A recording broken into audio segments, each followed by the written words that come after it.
you always do. Every bridge we build, you think it's just to burn it down, just burn it down.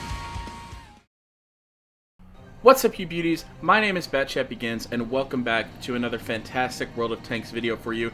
Here today, I have an absolutely horrifying heartbreak in the mouse, and unfortunately, I'm the one driving it. And personally, I like the mouse.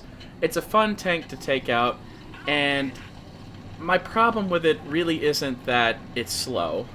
My problem with it is that the gun it has is fairly inconsistent, and that compounds with the slowness to make it not my favorite tank. And you'll see that I really have to use all of the armor and all of my knowledge in game to try and somehow save this team in which both of the mediums and none of the other tanks have decided to not go to the middle of the map. So we've lost a significant portion of map control already here in the game. As you can see, their Vickers CR is up there, and something that we don't know yet, the E50M is also over there. So we have lost the vision advantage and the positional advantage already within a minute of this game.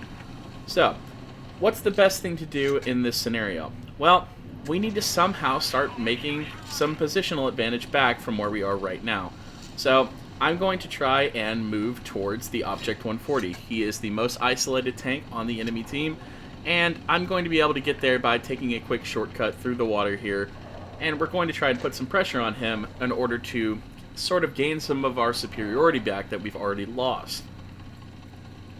And as you can see, coming up on the 140 here, we are going to be able to pincer him between myself and our other friendly heavy tank. The only person that is attempting to contest mid right now is the Sheridan.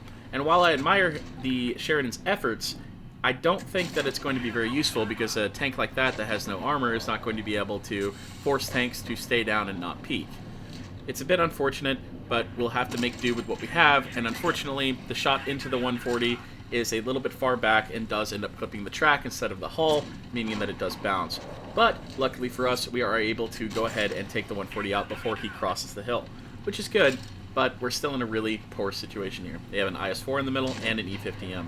Two tanks which I'm not really looking forward to fighting on the hill. As you can see, I don't really have a chance of pinning the IS-4 hull down, and it would be a very difficult shot to go ahead and pin the E50's turret while he is sitting there. But I am going to try and flank around to the right here and get the attention of the E50 and the IS-4 to keep them off my team. Unfortunately, the E50 does leave, but their IS-4 does decide to go ahead and rush us. I get another unfortunate bounce there. It was my fault for not aiming it in all the way, but we're going to go ahead and just show you how good the armor can be if you are knowledgeable in how to angle it. We're going to go ahead and be shooting the E50M because he has the higher DPM, and that is the biggest threat to us right now. The IS-4 can wait. Even though he doesn't have the most health, he's still less of a threat than an E50.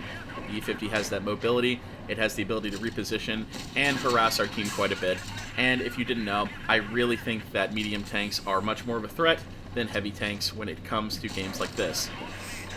Unfortunately, things just continue to keep getting worse for this team.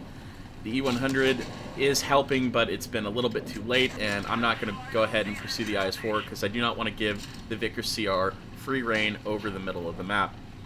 Unfortunately, again, due to the mobility, long reload, and inconsistency of the gun, we're not able to get any shots off on the Vickers CR, and the E50M also gets away from our E100. So, this is a bit of a tough situation here. They've still got two very mobile tanks. They've got a nearly full health E100, a full health 268, and a about half health Malshin. This is a nightmare scenario for anyone to be in. But it is technically carryable if me and the E100 can work together. The unfortunate thing, though, is the E100 is really not pressing any sort of advantage here. He is letting everyone go spotted, and he is using his slow, lumbering heavy tank to go ahead and chase a Vickers CR. These are the kind of games that make me just want to play nothing but medium tanks and heavyums. As you can see, I've posted a lot of like T110E5 and Chieftain replays on my channel, and it's mostly because I think those tanks have a lot more of an impact in these games, because tanks like this, yes, they can bounce a lot of shells, yes, they can get these, big carries, but a lot of the time, if you're just outmaneuvered, your team's going to die before you even get the chance to really do something. As you can see, we've gone ahead and taken care of the E50M, and we pushed off the middle because we knew that the other tanks were coming around, and we're going to go ahead and try and take as many guns out of the game as we can as quickly as possible. We're going to try and angle to the mouse because they are basically focusing our E100, and he's already dead, so it's a 1v4 scenario that we've now brought down to a 1v3.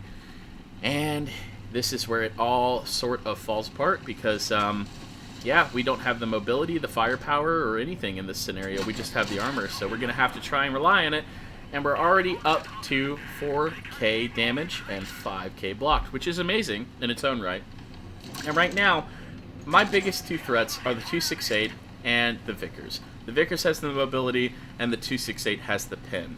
I'm sort of leaving the E100 for last because if you get distracted by massive German super heavies, that's basically them doing their jobs, like I am now.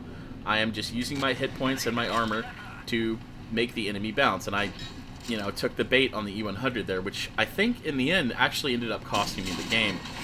As you can see, I'm keeping my focus on the tanks that really matter, ignoring the E100 and going to the 268. I didn't have the reload, so I went ahead and rammed him, and I'm changing my focus to the other target that I said was important, the Vickers. And now we are at just this massive disadvantage against this E100. He has 2,000 hit points, and I have 1,000. He has a much more powerful gun, and he can consistently pin through my weak spots if he uses heat. So, what's the thing to do when you're in a mouse and you're facing this? Well, angle the armor. Try to make them bounce first. That is the most important part, and I was kind of forgetting that in this battle here because I figured,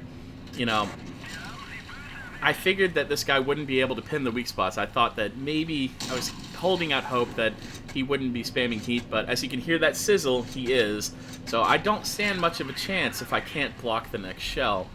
And as you'll see, I think just my hope of winning this game with 8k block damage and 7.4k damage, I just wasn't in the right mindset to actually go ahead and carry the game.